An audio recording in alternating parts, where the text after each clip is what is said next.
Olá, boa noite, pessoal. Nosso tema aqui é economia para não economistas. Vamos encaminhar essa live para os nossos amigos. Oi, Cidinha. Oi, Júnior. Boa noite.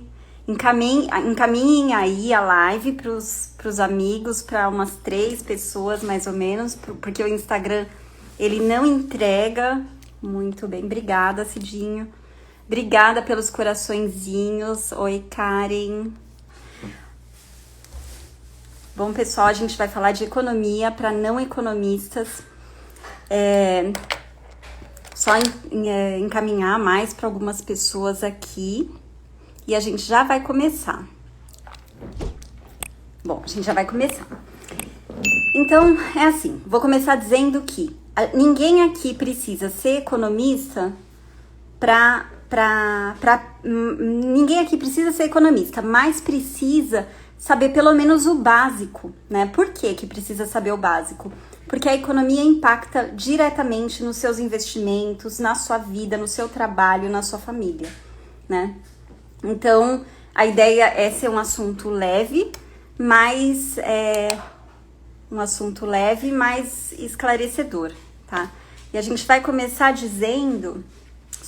falando sobre a inflação, né? O quanto a inflação impacta a nossa vida, né? Inflação que é oficial, né? Medida pelo governo não, a inflação oficial do governo é o IPCA, né? Só que o IPCA, ele não é um índice tão abrangente, né? Ele abrange pessoas, né, que ganham até 40 salários mínimos, não é no Brasil todo, são em algumas capitais, e no índice, o índice é composto por alimentação, transportes, comunicação, despesas pessoais, vestuário, habitação, saúde e artigos de residência. Então, ele é mais restrito. O IPCA, que é a inflação do governo, certo? O IPCA, acumulado de 12 meses, está 4,56 em 12 meses. Mas tem um outro índice de inflação que não é o oficial do governo, mas é o que mais impacta a nossa vida, que é o IGPM.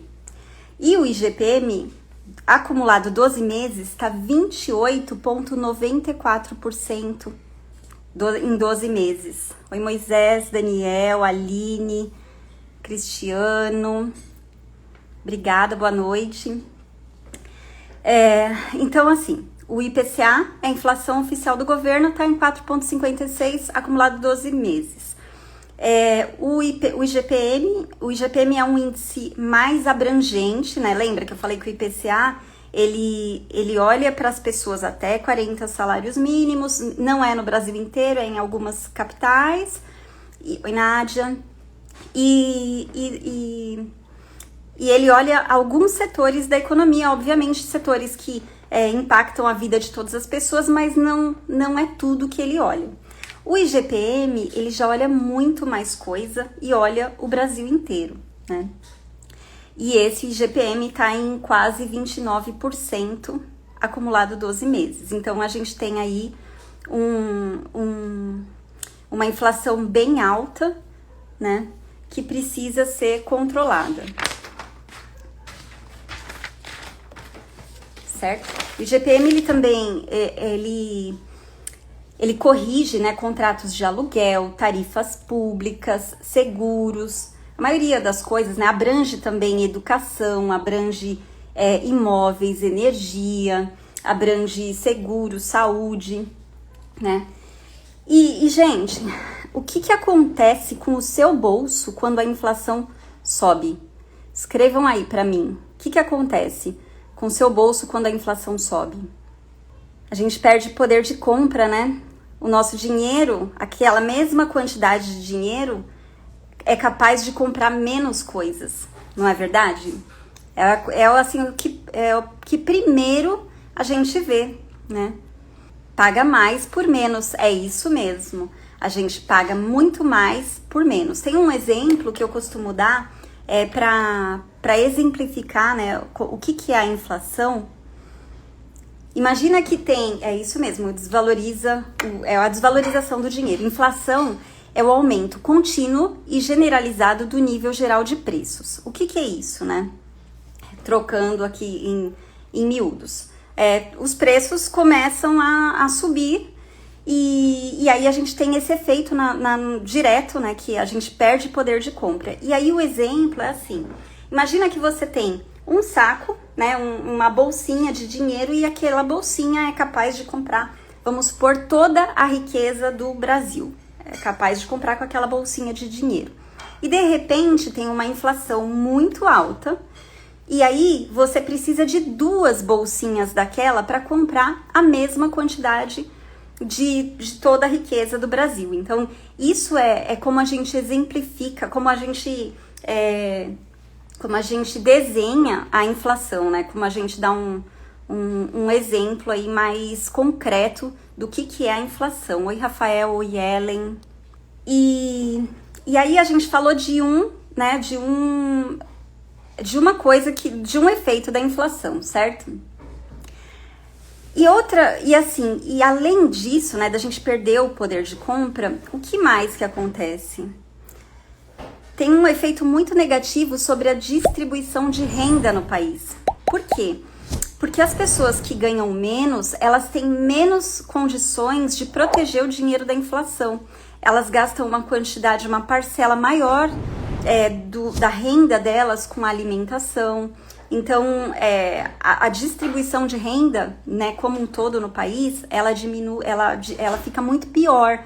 Né, o abismo, né, econômico, né, ele fica muito maior, certo?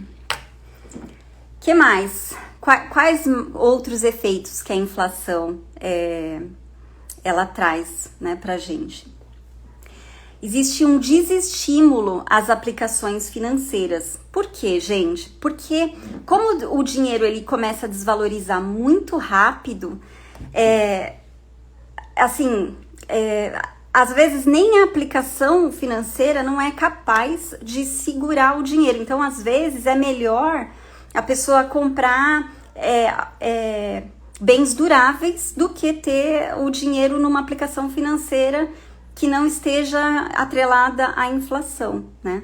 E mesmo a inflação, a gente tem que sempre ter em mente que tem 2 índices bem importantes, tem outros índices também, mas os mais importantes são o IPCA, que é a inflação oficial do governo, e o IGPM, que é aquela inflação que não tem conversa. Ela fala toda a verdade sempre, né?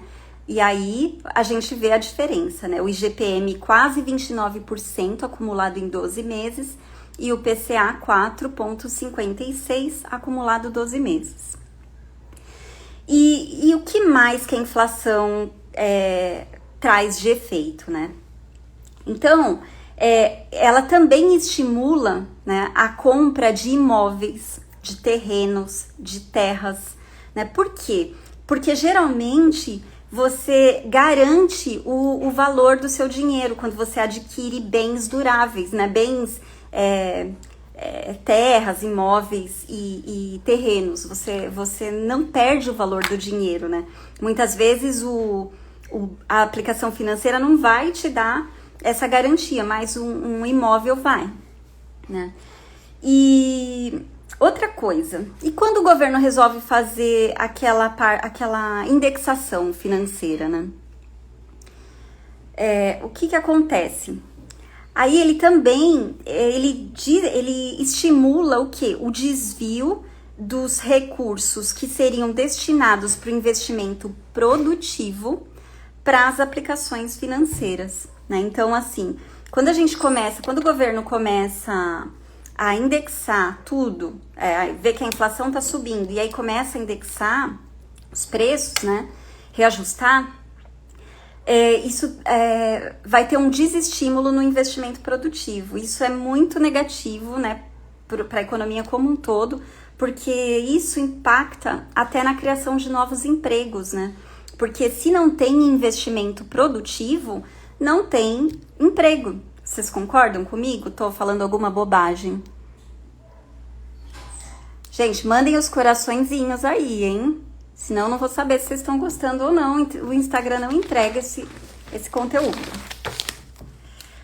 Bom, outro efeito que a inflação ela traz, assim, muito consistente, né?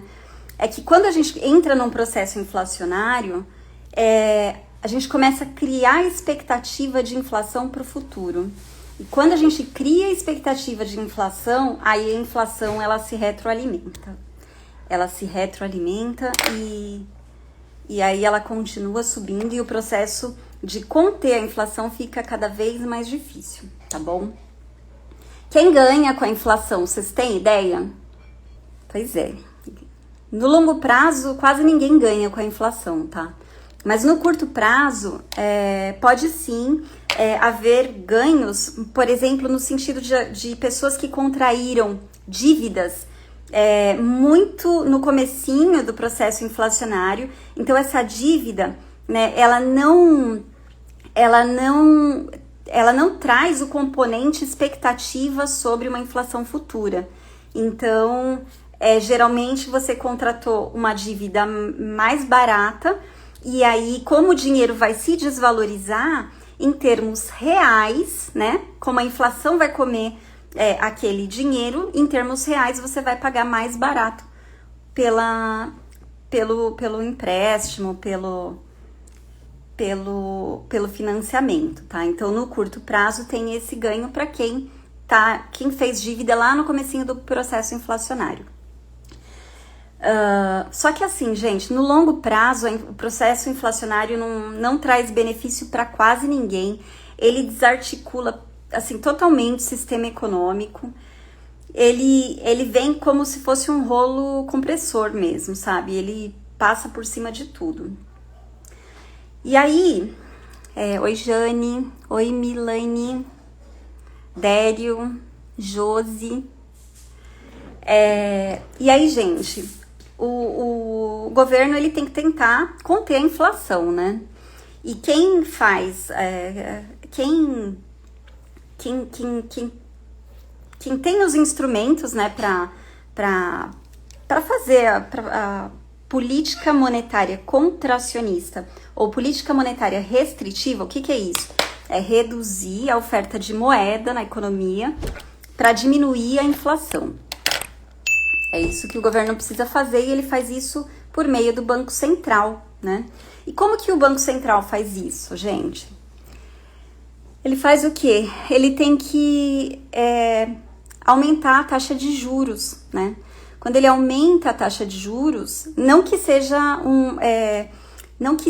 um processo automático, tá longe disso, tá? Não é direto, não é que ele vai aumentar a taxa de juros, vai diminuir a inflação, mas assim, ele já dá um recado para o mercado e já melhora as expectativas sobre a inflação, né? Quando você começa a ter aumento da taxa de juros. Então, por isso que eu venho falando aí que a gente vai sim ter alta na taxa de juros.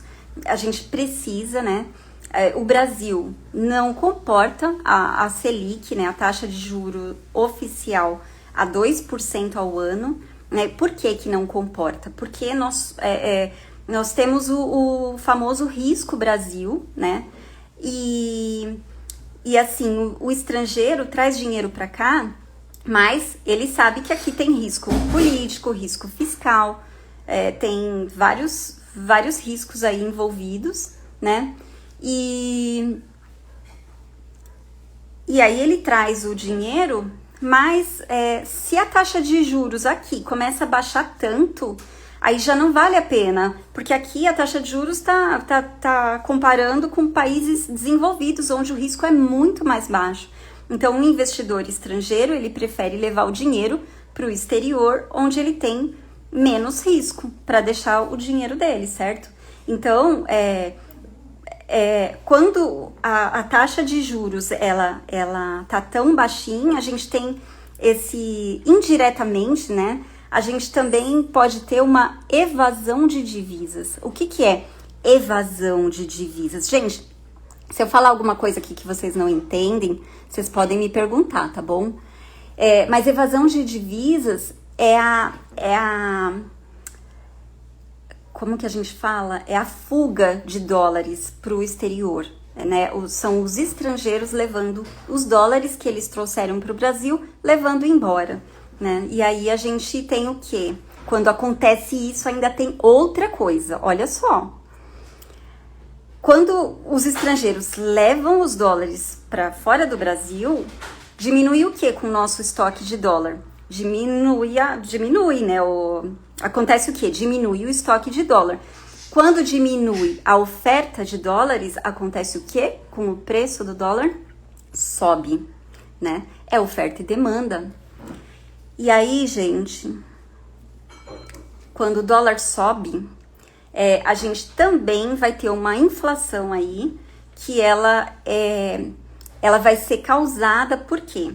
Porque a gente consome o tempo inteiro produtos que dependem de insumos que são pautados no dólar, né? Assim, até os próprios produtos agrícolas, eles usam fertilizantes defensivos que têm o preço em dólar. E aí, quando o dólar sobe, o preço desses produtos também sobe, né? Para os nossos produtores, e aí aumenta a nossa inflação também. Então, vocês conseguem enxergar como isso é uma bola de neve? Eu comecei falando de inflação, falei de taxa de juros, falei que a gente não, o Brasil não comporta a taxa de juros tão baixinha como tá, né? E aí, o que essa taxa de juros tão baixa ela faz? E aí, ela volta para onde? Reais, entendeu? Então, se você ganha salário fixo e você tem a opção de comprar parcelado ou comprar à vista e você não tem desconto para comprar à vista, é melhor parcelar, tá? E aí usar o seu dinheiro no presente para comprar coisas que vão te trazer um retorno melhor, né? Outra coisa... e aí assim, aqui já tô finalizando, né? Então falamos de inflação, falamos de taxa de juros, de taxa de câmbio, falamos do dinamismo da economia, né, e dos instrumentos que nós temos. Vi no Google que R$100 hoje vale o equivalente a R$22. Não sei, depende de quando que ele tava, que essa comparação foi feita, né? Depende, se foi em 1994, pode ser até menos, né? Então tem que olhar sempre a referência, tá bom, Caio? Que mais? E aí falamos do dinamismo da economia, né? E os instrumentos que a gente tem para tentar manter esse valor do dinheiro com a gente, né? E aí, gente, aqui compartilhar com vocês, né? Que tô aqui no Instagram, agora tenho um canal no YouTube também. Só tenho 8 inscritos aí, se vocês gostaram e quiserem se inscrevam lá, tal. Mas o que eu tô falando pra vocês? Tem uma linha agora na internet que defende que não precisa mais ter faculdade, que só importa o quantas pessoas que você ajuda, tal, que faculdade não tem valor mais. Gente, isso é uma mentira, tá bom? Faculdade tem valor sim. Eu sou formada em economia, sou pós-graduada em finanças e em neurociência. E, Caio, Papo que Rende na Web, também o canal do YouTube. Obrigada, viu? E assim, tem essa linha que defende que não precisa de faculdade. E, gente, precisa de faculdade, sabe por quê? Porque senão a gente começa a acreditar em tudo que a gente vê, a gente começa a falar coisas que a gente vê os outros falando, mas não entende o contexto. Eu tô cansada. Por que eu tô fazendo essa live aqui? Porque eu tô cansada de ver pessoas repetindo coisas que funcionavam no passado e que, como a economia mudou, não funciona mais hoje, entendeu? Então, assim, como eu tô no YouTube, Papo que Rende na Web também, viu, Moisés? Oi, Eliane. Papo que Rende também. E aí, gente, assim, a gente tem que ter cuidado, sabe? Porque as pessoas começam a falar coisas, que eram verdade no passado. Não é que não era verdade, mas assim, a economia é dinâmica, então mudou as variáveis macroeconômicas. O que a gente tem que fazer para contornar a situação também muda. Então, por exemplo, até outro dia a gente falava, gente, não vamos comprar imóvel, porque vale mais a pena deixar o dinheiro no banco, tal. Verdade, imóvel não é investimento, principalmente se for para morar, não é verdade. Só que assim, não é melhor você garantir o seu patrimônio, sabe? Então, principalmente se tem o dinheiro para comprar à vista, é melhor comprar, sabe? Em contextos, em processos inflacionários, tá bom? Que fique claro isso. A gente tá aqui falando do que a gente tem que fazer para contornar esse contexto aí de inflação que a gente tá vivendo, tá? E aí falei, né, por exemplo, do dólar. O dólar tá sempre... É mais fácil a gente também segurar o valor, o nosso dinheiro, o nosso poder de compra quando a gente tem o dólar, né? Obviamente, comprar dólar em espécie não é necessariamente um bom negócio, né? Mas... Oi, Penélope. Não é necessariamente um bom negócio. Só que é melhor do que você tá com dinheiro no IPCA+, e o IPCA tá 4,56, gente. 4,56 é uma inflação verdadeira? Vocês que vão aí no supermercado, que não é verdadeiro. O IGPM tá quase 29% acumulado 12 meses. Então a gente tem que ter estratégia para lidar com essa situação. Então, gente, cuidado com quem vocês acompanham aí na internet, que fica só falando coisas que estão batidas, mas por quê? A pessoa tem informação, a pessoa ela sabe o contexto econômico que tá, sabe? Porque assim, a economia ela é muito rápida e a gente tem que tomar atitude de acordo com as mudanças macroeconômicas. Então, falamos de inflação, falamos de taxa de juros, falamos de instrumentos de contenção de inflação, falamos de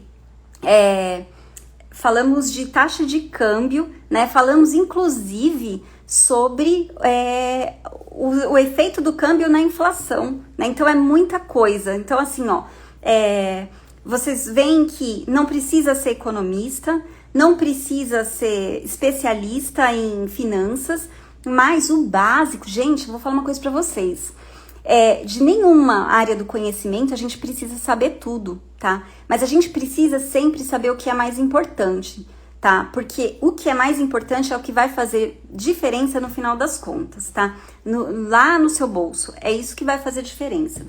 Então, sabe, vocês viram que eu não falei de PIB, eu não falei de renda nacional, não falei de balanço de pagamentos, eu não falei de variáveis, não falei nem de impostos, tá? Mas falei de inflação, falei de taxa de juros, taxa de câmbio e tal. E falei que é importante ter, sim, conhecimento para falar. Não basta sair repetindo coisas que faziam sentido no passado e não faz mais sentido hoje, né?